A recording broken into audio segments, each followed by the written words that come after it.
I tried to give G.I. Joe Retaliation a fair shot. I wanted to, since it is the best G.I. Joe movie, I wanted to do a movie review of it.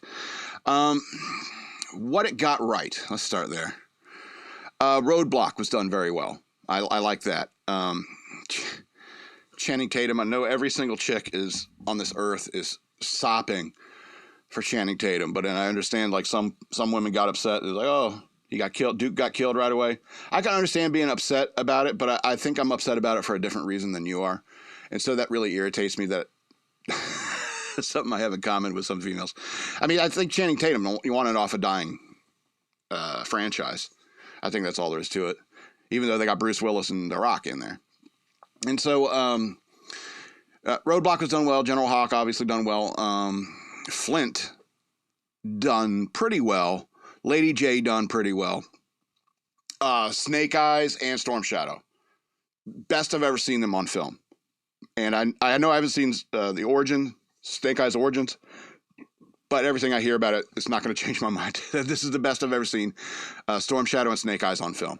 Plus, they fixed Snake Eyes. Snake Eyes no longer has the lips. I don't know if you remember in the first movie he had lips. Now he has a more authentic Snake Eyes looking mask.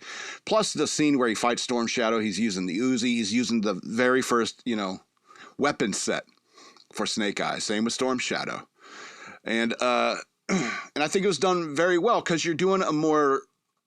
It reminded me of those G.I. Joe Special Missions comic books, where it was a smaller group of Joes and they're dealing with the situation as they're trying to get to another group of Joes. And so you kind of have this story. You have the story of Roadblock,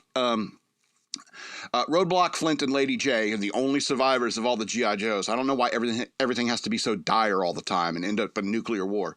It could just be G.I. Joe versus Cobra. Have fun with that. That's the fun I had with that. And so it's kind of Special Missions group. And then you got Jinx and Snake Eyes on a mission to go kidnap Storm Shadow, which is incredible. It's an incredible side story. It reminded me of those times playing with G.I. Joe in the day, and you got a hold of your mom's thread, or she had yarn around because my mom would crochet and sew and stuff. So I get some of my mom's thread, and I'm hanging all sorts of ropes, and I'm having the ninjas swing along and stuff like that. I know we all did it. So that was fun. Plus Snake Eyes being badass, and Storm Shadow as well, badass. Cobra Commander was done much better, but not a whole lot better. Firefly was done excellently. It was done in a very excellent manner. He was great. He was fantastic. There's something that bothered me very early on in the movie, and that's when Roadblock, Flint, and Lady J are coming out of the well where they survived all the other G.I. Joes. And there's a scene where she says to Roadblock, where Lady J says to Roadblock, you're our leader now. And I'm like, what? That is not the case, Lieutenant. I think she's a lieutenant in the movie. All right. Flint is a warrant officer. He'd be right under her, but he'd probably be more responsible for tactics and security and so forth. She was in intelligence and covert operations. All right. And even though she was the highest ranking person there, her job would more be doing the hacking stuff that she was doing. All right. That would be her focus. It is what she did. But telling Roadblock, who is a sergeant, I think he's a first sergeant or maybe a master sergeant. I don't remember, but he's enlisted. Warrant officer. And they all just nod their heads. Yeah, Roadblock's in charge. He's the highest paid actor. That is not military. I did not spend 4 years in the Navy to know that is wrong. To watch a G.I. Joe movie and be disappointed in that regard. Let's see, Zartan. Zartan was done okay. I think he was in the first movie as well. I mean, he's kind of a one-trick pony when it comes to, being a what's her name?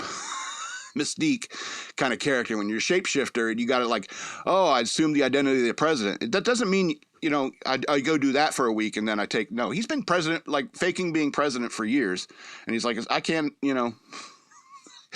take a vacation. I get to hang out with Bono, but what kind of prize is that anyway?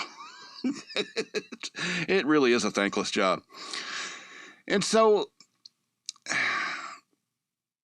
what is it? The vehicles. There were some vehicles that were similar, and I very loosely say similar to some of the vehicle toys that, we had as kids.